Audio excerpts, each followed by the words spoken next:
नमस्कार, कैसे हैं आप सब? एक बार फिर से मैं मेरे चैनल एप्स कॉर्नर में बहुत-बहुत स्वागत करती हूँ।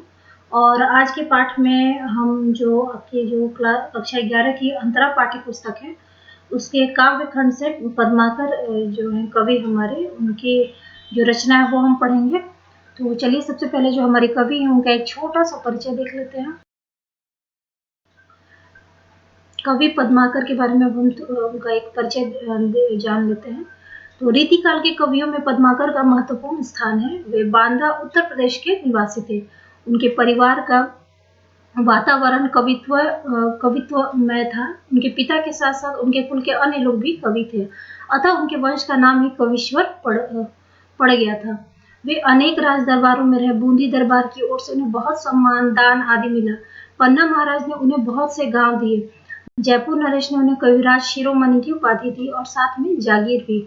उनकी रचनाओं में हिम्मत बहादुर, विरुदावली, पद्माभरण, जगद्विनोद, राम रसायन, गंगा लहरी आदि प्रमुख है। पद्माकर ने सजीव मूर्त विधान करने वाली कल्पना के द्वारा प्रेम और सौंदर्य का मार्मिक चित्रण किया है। जगह जगह लाक्षणिक शब्दों के प्रयोग द्वारा वे सूक्ष्म से सूक्ष्म भावानुभूतियों को सहज ही मूर्तिमान कर देते हैं। उनके ऋतु वर्णन में भी ऐसी ही जीवंतता और चित्रात्मकता के दर्शन होते हैं। उनके अलंकारिक वर्णन का प्रभाव परवर्ती कवियों पर भी पड़ा है। पद्माकर की भाषा सरस, सुव्यवस्थित और प्रवाहपूर्ण है। काव्य गुणों का पूरा निर्वाह उनके छंदों में हुआ है। गतिमयता और प्रवाहपूर्णता की दृष्टि से सवैया और कवित्व पर जैसा अधिकार पद्माकर का था, वैसा अन्य किसी कवि का नहीं दिखाई पड़ता। भाषा पर पद्माकर का अद्भुत अधिकार था। अनुप्रास द्वारा ध्वनि चित्र खड़ा करने में वे अद्वितीय हैं। पाठ्य पुस्तक में, यानी कि जो पाठ्य पुस्तक है आपकी अंतरा, इस पाठ्य पुस्तक में जो संकलित पहला कविता है उसके बारे में भी कुछ जान लेते हैं कि इसके पहले कविता में कवि ने कृति सौंदर्य का, या माफ कीजिएगा, प्रकृति सौंदर्य का वर्णन किया है। प्रकृति का संबंध विभिन्न ऋतुओं से है। वसंत ऋतुओं का राजा है। वसंत के आगमन पर प्रकृति विहग और मनुष्यों की दुनिया में जो सौंदर्य संबंधी परिवर्तन आते हैं, कवि ने इसमें उसी का को लक्षित किया है। तो ये तो हुआ हमारे जो कवि हैं उनका एक छोटा सा परिचय। अब चलिए हम जो हमारे पाठ्य पुस्तक में जो 3 कविता हैं कवि पद्माकर के, वो हम पढ़ लेते हैं। तो इसमें जो सबसे पहला है जो कविता है वो उसका शीर्षक है प्रकृति और श्रृंगार। तो इसकी जो पंक्तियां वो कुछ इस प्रकार से हैं कि औरे भांति कुंजन में गुंजरतम भीर गुंजरत भीर भौर और डोर झौरन पै बौरन के है गए। तो यहाँ पे जो हमारे कवि हैं उसके बाद कुछ और पंक्तियां हैं वो कुछ इस प्रकार से हैं कि कहे पद्माकर सु और भांति गलियानी छलिया छबीले छैल और छवि छवै गए। और भांति विहग समाज में आवाज होती ऐसे ऋतुराज के न आज दिन रह गए। और रस और रीति और राग और रंग और तन और मन और बन है गए। यहाँ पे जो हमारे कवि हैं वो कहते हैं कि जैसा कि हम लोगों ने उनका जो परिचय है उसमें भी पढ़ा कि जो पहला कविता है वो उसमें वसंत ऋतु का वर्णन है। तो यहाँ पर भी मैं उसी कविता के बारे में है कि यहाँ पे जो कवि हैं वो हमारे वसंत ऋतु, जो ऋतुराज कहा जाता है, यानी ऋतुओं का राजा जिसे कहते हैं, उसके बारे में उन्होंने बताया है इस कविता के जरिए कि प्रकृति में और साथ ही साथ मनुष्य, पक्षियों, पेड़ पौधों सब में किस तरह के परिवर्तन दिखाई देते हैं वसंत ऋतु में, उसी का उन्होंने इसमें वर्णन किया है। वो कुछ इस तरह से कहते हैं कि जो भौरों का झुंड है वो झाड़ियों मानो किसी में उनका जो गुंजन वो जो कर रहे हैं वो मानो किसी अन्य प्रकार का ही गुंजन कर रहे हैं। और उसके साथ ही साथ जैसे कि और दूसरे पंक्ति में हम देख सकते हैं और डोर झौरन पै बौरन के है गए। उसके बाद कहते हैं कि जो आम का पेड़ है उस पर भी जो आम की मंजरियां, छोटी छोटी मंजरियां जो कि बसंत ऋतु में हम देखते हैं कि वो लगती हैं, तो वो कहते हैं कि उसके गुच्छे भी कुछ इस तरह से लद गए हैं जैसे वो किसी भिन्न प्रकार से मालूम पड़ते हैं। उसके साथ ही जो हमारे कवि हैं वो कहते हैं कि गलियों में घूमने वाले जो नवयुवक हैं वो भी मानो उनकी जो छवि है वो कुछ इस तरह से हो गई है जैसे कि वो पहले से और भी ज़्यादा छैल छबीले और भी ज़्यादा सुंदर प्रतीत होते हैं। और उसके बाद की पंक्ति में जिसमें और भांति विहग समाज में आवाज होती, ऐसे में ये जो हमारे कवि इन पंक्तियों के जरिए बताते हैं कि पक्षियों का जो समूह है यानी कि जो झुंड है उनकी भी आवाज़ सुनने में कुछ अद्वितीय सी लगती है, मानो वैसी आवाज़ कभी भी सुनने को नहीं मिलती। शायद वो ऋतुराज बसंत का ही एक तरह से कह सकते हैं कि प्रभाव है कि उनकी आवाज़ इस तरह से इतनी मधुर हो गई है। उसके बाद कहते हैं कि इतना ही नहीं बल्कि लगता है कि मनुष्य का सिर्फ मानव जाति का ही नहीं पूरी प्रकृति मानो पूरी तरह से अलग दिखाई प्रतीत होती है। जैसे कि या इन पंक्तियों के जरिए कवि ने कहते हैं कि ऐसे ऋतुराज के ना आज दिन रह गए। उसके बाद की पंक्तियों में कहते हैं कि जैसे मानो लगता है कि पूरा जो रस रीति राग रंग और तन मन सब कुछ लगता है कुछ अलग तरह के बन गए, अद्वितीय तरह के बन गए, जैसा कि पहले कभी भी नहीं हुआ है और जैसा कि फिर कभी शायद जब वापस से बसंत ऋतु आए तभी हो पाएगा। तो ऐसी कुछ जो शरीर और मानव कह सकते हैं मानव शरीर है या फिर जो पूरी प्रकृति है कुछ इस प्रकार से हो गई है। तो चलिए इसके कुछ विशेष तथ्य वो भी देख लेते हैं कि यहाँ पर जगह जगह अनुप्रास अलंकार के उपयोग से पूरी कविता सुंदर जान पड़ती है। उसके बाद जो हमारा दूसरा कविता है वो हम अगले स्लाइड में देख लेते हैं। तो हमारा जो दूसरा कविता है वो कुछ इस प्रकार से है कि गोकुल के कुल के गली के गोप गाउन के जौ लगी कछु को कछु भाखत भनय नहीं। यहाँ पे इस कविता में जो हमारे कवि पद्माकर जी हैं उन्होंने जो होली का समय है वो उसके बारे में उन्होंने चर्चा की यहाँ पे। तो वो कहते हैं कि गोकुल के समय में जो गोकुल का गांव है उसमें जो होली का जो समय होता है वहाँ पे कुछ वहाँ की जो गलियाँ हैं कुछ इस तरह से हो जाती हैं जैसे कि जिसका कह सकते हैं कि जो वर्णन है थोड़ा करना उसका असंभव है वैसा जान पड़ता है। कहते हैं कि उसके बाद लोगों के बारे में वहाँ पे कहते हैं कवि की कहे पद्माकर परोस पिछवारन के द्वारी गुण अवगुण गने नहीं। कवि पद्माकर कहते हैं कि लोग आस पड़ोस पिछवाड़ अपने घरों के पिछवाड़े के भी जो घर है एक द्वार से दूसरे द्वार पे दौड़े चले जा रहे हैं कि किसी का कोई भी गुण अवगुण कुछ भी दिखाई नहीं देता। वो कोई गणना नहीं करते हैं कि किसमें क्या अवगुण यानी कि वो आपस के जितने भी मनमुटाव वो सबको भूल कर बस जो होली के रंग है उसमें सारे लोग रंग जाना चाहते हैं। उसके बाद की पंक्ति में कवि कहते हैं तौ लौ चलित चतुर सहेली यही कहूँ कहूँ कहूँ नीके कै निचोर ताही करत मनै नहीं। उसके बाद कवि जो है वो कहते हैं कि जो गोकुल में ग्वालिनी है यानी कि जो गोपियाँ भी जिन्हें कहा जाता है उसी में वो कहते हैं कि तभी कोई एक चतुर सी गोपी है या फिर ग्वालन है वो कह सकते हैं वो अपनी सहेली से कहती है कि मेरा जो पूरा तन है यानी मेरी जो पूरी साड़ी है या फिर जो भी वस्त्र उसने पहन रखे वो पूरा जो रंग है उससे पूरी तरह से सराबोर हो चुका है। वो चाहती है कि वो जैसे कि इन पंक्ति में देख सकते हैं कि नीके क्या निचोरे ताही करत मनै नहीं। कह रहे कि मैं चाहती हूँ कि ये जो मेरे वस्त्र गीले हो गए रंग से सराबोर हो गया उनको मैं अच्छे से निचोड़ लूँ लेकिन मेरा मन जो है वो इस चीज़ को करने के लिए मना करता है यानी मेरा मन उसे निचोड़ना नहीं चाहता है। आगे की पंक्तियां कुछ इस प्रकार से हाँ तो श्याम रंग में चुराई चित चोरा चोरी बोरत तो बोर्यो पे निचोरत बने नहीं।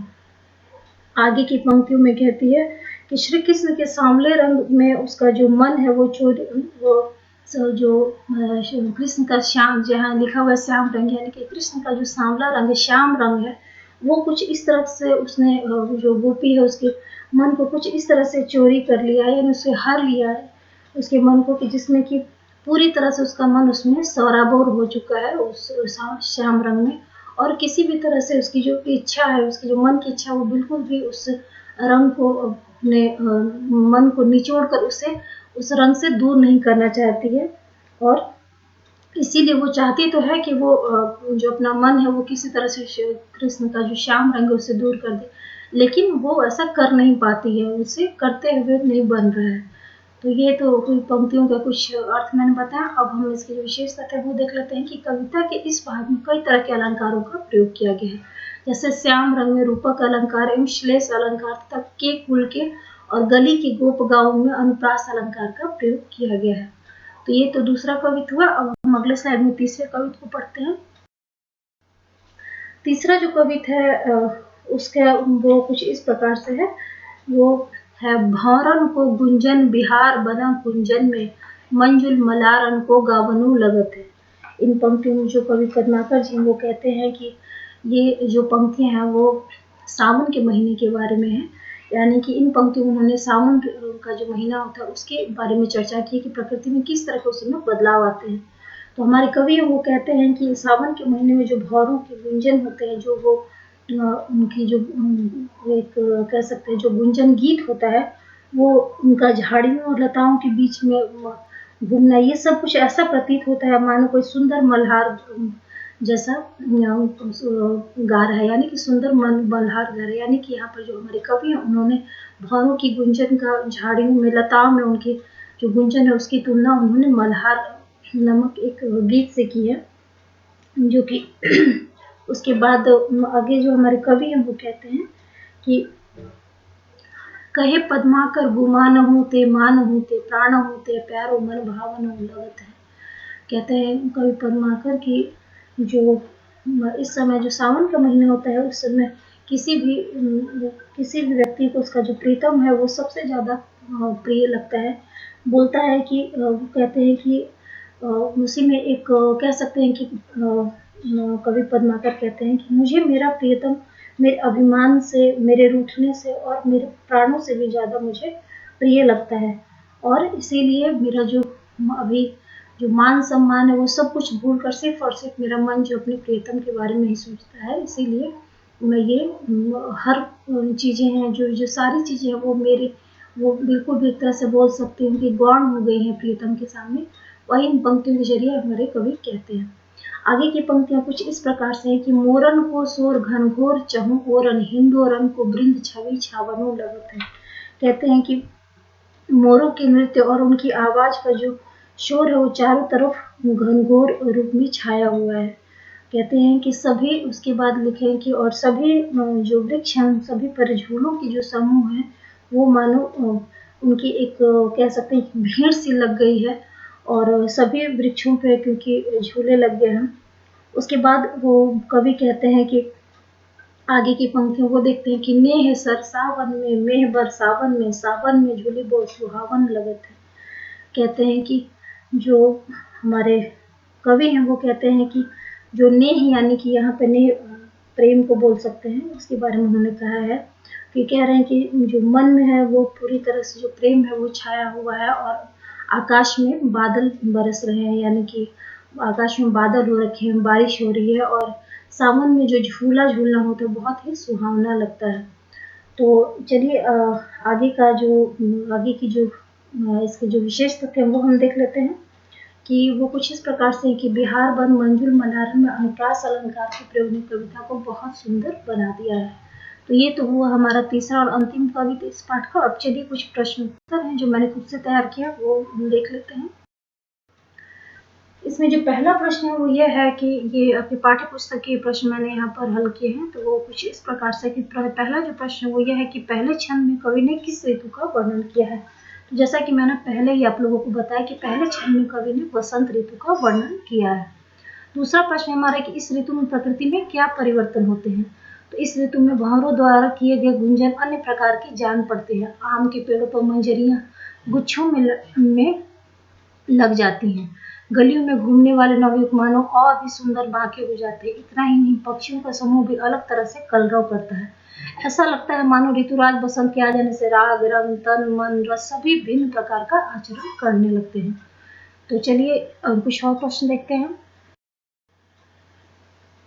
अगला हमारा प्रश्न है कि औरे की बार बार आवृत्ति से अर्थ में क्या विशिष्टता उत्पन्न हुई है। तो औरे शब्द की पुनरावृत्ति के कारण कविता में एक विशेषता देखने को मिलती है। इसमें कवि ने प्रकृति और मानव दोनों के विभिन्न स्वरूपों का वर्णन इस एकमात्र शब्द को जोड़कर किया, जिससे पूरी कविता के सभी भाव एक साथ होते हुए भी अलग जान पड़ते हैं और कविता को सुंदरता प्रदान करते हैं। चौथा प्रश्न हमारा कि पद्माकर के काव्य में अनुप्रास की योजना अनूठी बन पड़ी है। उक्त कथन प्रथम छंद के आधार पर स्पष्ट कीजिए। तो भाषा पर, जैसा कि हम लोगों ने पहले भी पढ़ा उनके बारे में कि भाषा पर पद्माकर का अद्भुत अधिकार था। अनुप्रास द्वारा ध्वनि चित्र खड़ा करने में वे अद्वितीय हैं। पाठ के पहले कविता में उन्होंने ऋतुराज बसंत का वर्णन किया, जिसमें उन्होंने प्रकृति और मानव आए विभिन्न परिवर्तनों का जिक्र किया है। अनुप्रास द्वारा ध्वनि चित्र खड़ा करने में वे अद्वितीय है। इस बात का पता हमें सहज ही इन पंक्तियों द्वारा हो जाता है। छलिया छबीले छैल और छवि छवै गए। इसी प्रकार उन्होंने भीर भौर दीव दवै में भी उनकी यह विशेषता देखने को मिलती है। तो चलिए अगले स्लाइड में कुछ और प्रश्नों को देखते हैं। अगला प्रश्न हमारा कि होली के अवसर पर सारा गोकुल गांव किस प्रकार रंगों के सागर में डूब जाता है, दूसरे छंद के आधार पर लिखिए। तो होली के समय गोकुल के गांव में चारों तरफ होली की ऐसी धूम है कि कुछ कहा नहीं जा सकता। लोग आस पड़ोस पिछवाड़े एक द्वार से दूसरे द्वार दौड़ लगा रहे, कोई किसी का अवगुण नहीं देख रहा। और तभी कोई चतुर चंचल गोपी अपनी सहेली से कहती है कि वो अपने रंग से सराबोर वस्त्रों को निचोड़ना तो चाहती है, परंतु उसका मन ऐसा करने से उसे मना कर रहा है। श्री कृष्ण के सांवले रंग में मेरा मन कुछ इस तरह सराबोर हो गया है कि उसे निचोड़ते नहीं बन रहा है। छठा प्रश्न हमारा कि बोरत तो बोरेओं निचोरत बने नाही। इस पंक्ति में गोपिका के मन का क्या भाव व्यक्त हुआ है। तो श्री कृष्ण के सांवले रंग में मेरा मन कुछ इस तरह सराबोर हो गया है कि उसे निचोड़ते नहीं बन रहा है। इन पंक्तियों में गोपियों का कृष्ण के प्रति अथाह प्रेम को कि इन पंक्तियों के जरिए हमें झलक मिलती है। तो चलिए अगले स्लाइड में कुछ और प्रश्नों को देखते हैं। अगला प्रश्न हमारा कि पद्माकर ने किस तरह भाषा शिल्प से भाव सौंदर्य को और अधिक बढ़ाया है, उदाहरण लिखिए। तो पद्माकर ने सजीव मूर्त विधान करने वाली कल्पना के द्वारा प्रेम और सौंदर्य का मार्मिक चित्रण किया है। पद्माकर की पाठ में दिए गए सभी कवित्व ब्रज भाषा में है। जगह जगह लाक्षणिक शब्दों के प्रयोग द्वारा वे सूक्ष्म से सूक्ष्म भावानुभूतियों को सहज ही मूर्तिमान कर देते हैं। उनके ऋतु वर्णन में भी इसी जीवंतता और चित्रात्मकता के दर्शन होते हैं, जैसे कि इन पंक्तियों में। जैसे कि पंक्तियां हैं वो कुछ इस प्रकार से कि और भांति कुंजन में गुंजरत भीड़ भौर और डौर झौरन पे बौरन के हुए गए। पद्माकर की भाषा सरस सुव्यवस्थित और प्रवाहपूर्ण है। काव्य गुणों का पूरा निर्वाह उनके छंदों में हुआ है। गतिमयता की दृष्टि से सवैया और कवित्व जैसा अधिकार पद्माकर का था, वैसा अन्य किसी कवि का दिखाई नहीं पड़ता है। भाषा पर पद्माकर का अद्भुत अधिकार था। अनुप्रास द्वारा ध्वनि चित्र खड़ा करने में वे अद्वितीय थे, जो कि इन पंक्तियों में सहज ही देखने को मिलता है कि छलिया छबीले छैल और छवि छवे गए। पद्माकर की कविताओं में संगीतात्मकता और लय का मिश्रण देखने को मिलता है, जैसा कि तीसरी कविता में देखने को मिलता है। तो ये तो हुआ हमारा 7वां प्रश्न। अब हम अगले स्लाइड में हमारा आज का अंतिम प्रश्न देख लेते हैं। तो हमारा अगला प्रश्न और अंतिम प्रश्न है आज के पाठ का कि तीसरे छंद में कवि ने सावन ऋतु की किन किन विशेषताओं की ओर ध्यान आकर्षित किया है। तो तीसरे छंद में कवि ने सावन ऋतु में भंवरों के गुंजन की तुलना मल्हार से की है। कवि कहते हैं कि सावन की ऋतु में मेरा प्रियतम मुझे अपने आत्मसम्मान मान अपमान से भी ज्यादा प्रिय लगता है। ऐसे मौसम में प्रेयसी का रूठना भी लुभावना प्रतीत होता है। तो ये तो हुआ आज जो आपका पाठ है, यानी कवि पद्माकर की जो 3 रचना है उसके बारे में हम लोगों ने पढ़ा और उससे संबंधित जो प्रश्न उत्तर है वो भी हमने किया। तो इसी आशा के साथ कि आप लोग को आज का मेरा वीडियो पसंद आएगा। आप सभी से मैं कहना चाहती हूँ धन्यवाद।